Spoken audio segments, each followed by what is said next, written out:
Teka. Alam namin, teka ka pa. Hindi nga ganun eh. Kasi, Hindi ganun. Tagal na panahon. ang hirap kasi, isipin mo naman, ibibigay ko to sa inyo. Matapos kong palakihin niya, arugain.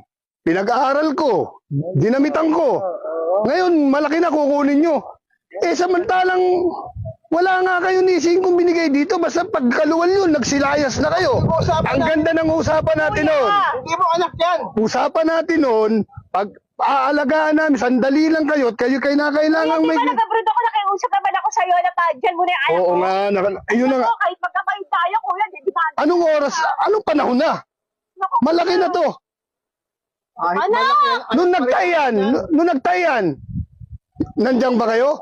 Naubos yung lampin ng bakery, kakukuha ko. Yun ang inano ko dyan. Pagkatapos ngayon, babalikan nyo, kukunin nyo na lang. Hindi, tsaka muna. Hindi pwede, wag muna. Hindi ko basta may bigay sa inyo to.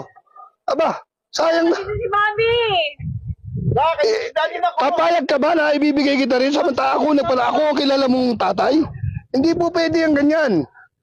Wala. Kasi mo na yung anak ko.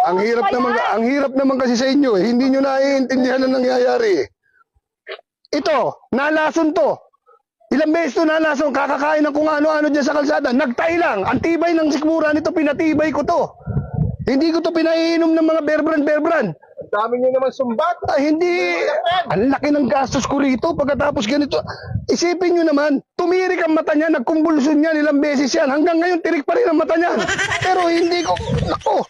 Anak, sasama ka sa amin. Sasama ka ba? Papa, ibigay niyo na po ako, Papa. Sige, doon ka na. Kunin mo yan. Sige, tingnan nyo ngayon. Pagmasdan nyo. Yan ang pinagpamalaki. Tingnan mo. Mahal na mahal ka ng mga magulang mo. Ayan na. Sandali, masisira yung gate. Binubuksan ko na nga yan. Ito na. Sumama ka na ron. Sige na. Ay, salamat. Sumama ka na.